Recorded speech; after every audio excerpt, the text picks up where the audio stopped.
Everyone thought Auntie Joy was just a kind, rich woman who loved her family too much.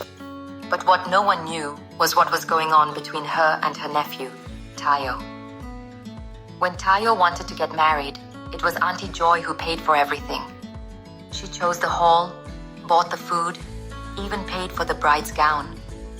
People kept asking, why is she doing all this? But Tayo would just smile and say, she loves me like her own son. After the wedding, Auntie Joy became their favorite person.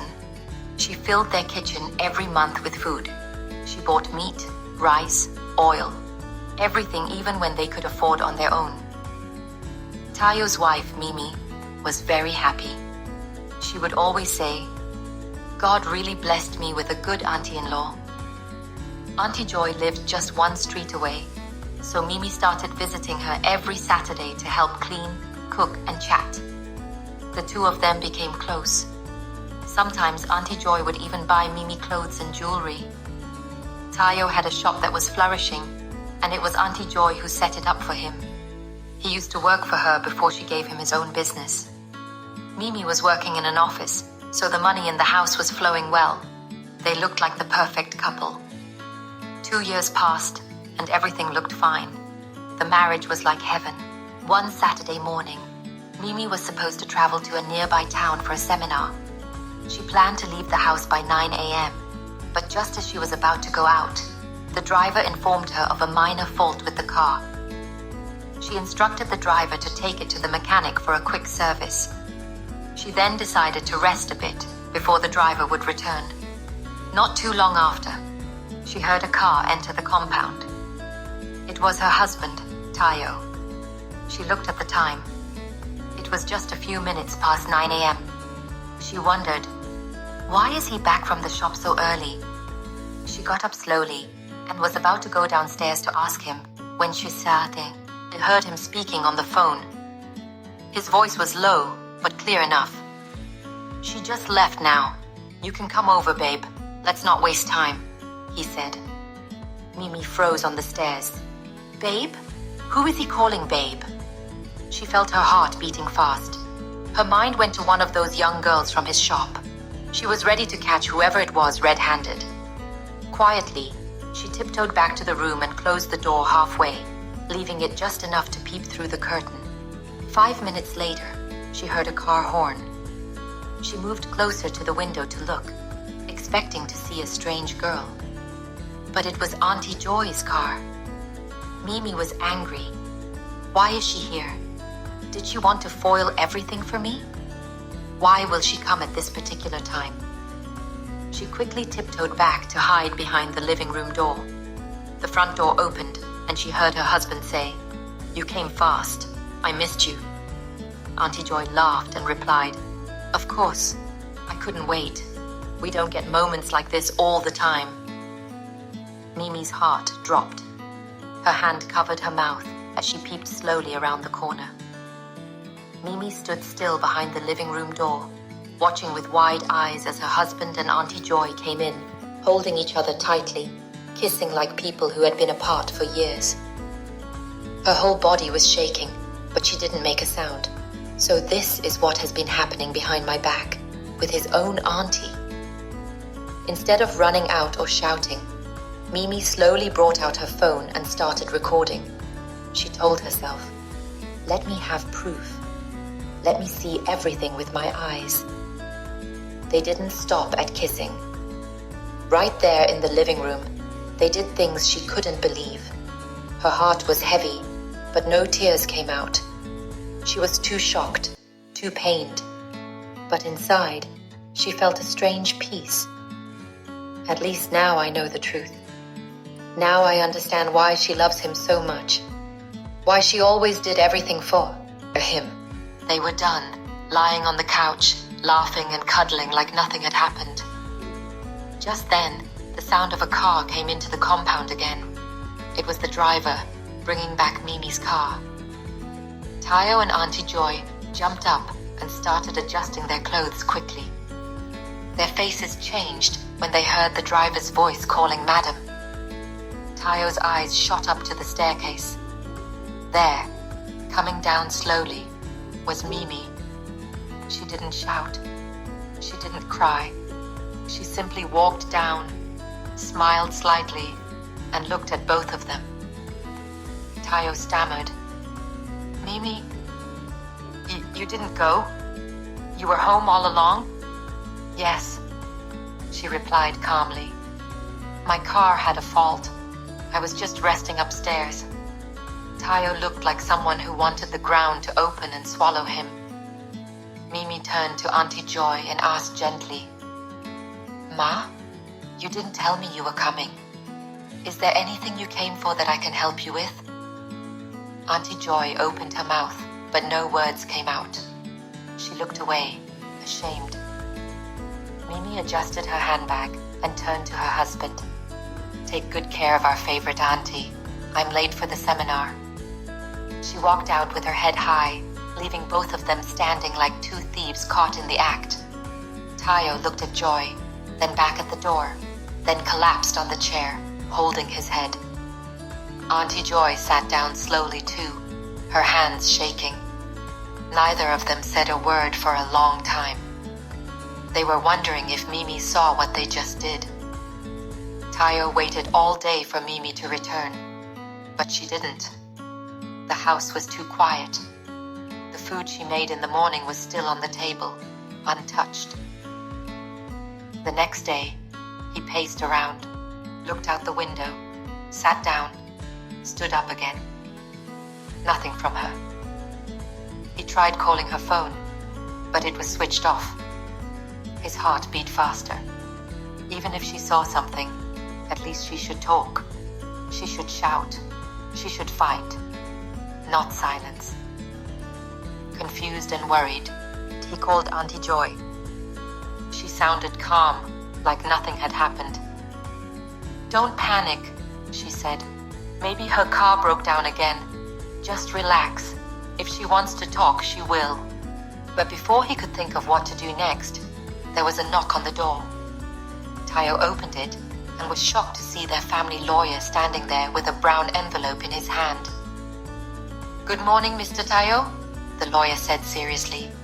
Madam Mimi sent me to give you this. Tayo collected it with shaky hands. He opened it slowly. His eyes scanned the paper inside. His mouth fell open. Divorce papers. Divorce, he whispered. How? We've only been married for 2 years. Why now? He looked at the lawyer. Did she say anything? Did she tell you why? The lawyer shook his head. She said I should give it to you and wait for your signature. That's all. As the lawyer waited, Tayo's phone rang.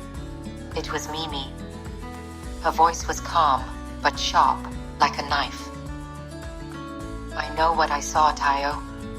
Either you sign those divorce papers quietly, or I'll gather both our families and inform them of what you have done.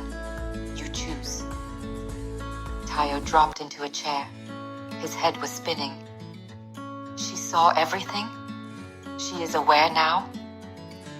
He quickly called Auntie Joy again and told her everything. She was silent for a few seconds. Then she said, Don't panic. We will handle this. Within an hour, she came to the house. She sat beside him and held his hand. We are in this together. Don't worry. She has no proof. Just act calm. We'll agree to meet the family, but we will deny everything. We'll say she's lying. Maybe she's being influenced by someone who wants to ruin the marriage. But she might have recorded us, Tayo whispered. Then let her show it, Auntie Joy said, tightening her jaw. If she does, we'll say it's edited, or she's trying to blackmail us. You're a man, Tayo. Stand your ground. Tayo looked at her. He wasn't sure if he was afraid of losing his marriage or the shame that would come if the truth came out.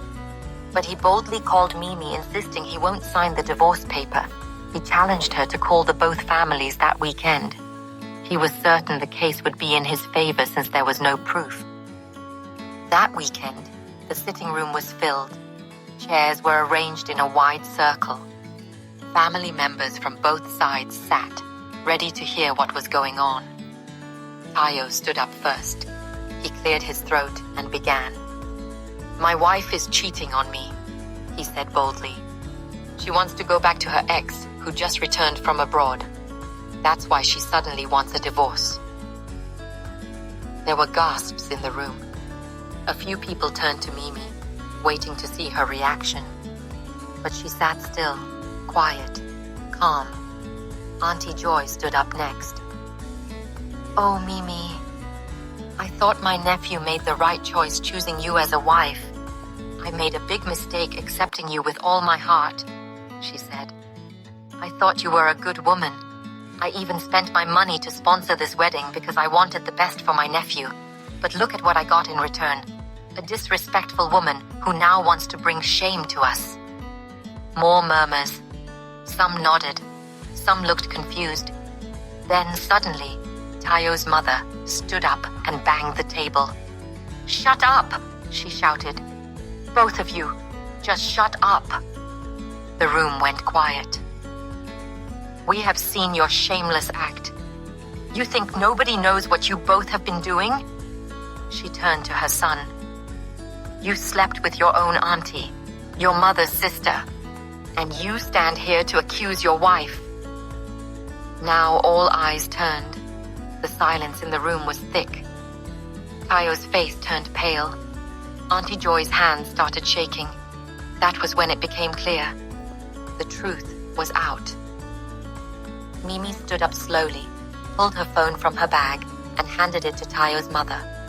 The older woman pressed play, and the room watched in silence as the shameful video played. When it ended, Tayo's mum turned to her sister. "Why?" she asked with tears in her eyes. "Why would you do this? When did this start?" Tayo dropped to his knees. He couldn't hold it anymore. "It started when I was 12, he said, his voice shaking. "She came to live with us after NYSC. She said it was normal, that it was love. I didn't know it was wrong. I didn't even know how to say no." He looked up, tears rolling down his face. "It didn't stop. Even when I went to university, I would leave school just to go see her. She gave me money, bought me things. And then..." He paused. Everyone leaned in. "I fathered her son. Dummy. The one in boarding school. He's my son." The room exploded. People stood up, shouted, held their heads. Some began crying. Others just sat in shock. Auntie Joy could not speak. Her head was bent. Her shame was now heavy and open for everyone to see. Mimi stood quietly, picked up the divorce paper, and made sure Tayo signed it. And she left without a word. That was the last time anyone saw her in that house. She moved abroad a few months later, started a new life, and never looked back. Tayo's mother took him to the village for purification. The elders said he had committed an abomination. They prayed. They performed the rites. After that, he left town. No one knew exactly where he went, but he had to start life again, far from the town that knew his shame. As for Auntie Joy, her family disowned her. Out of shame, she closed her business and relocated to another town where no one knew her story. And she promised never to let her son know about who his father was in order to protect him from the stigma. From this story, we learned that any evil done in secret will always come to light.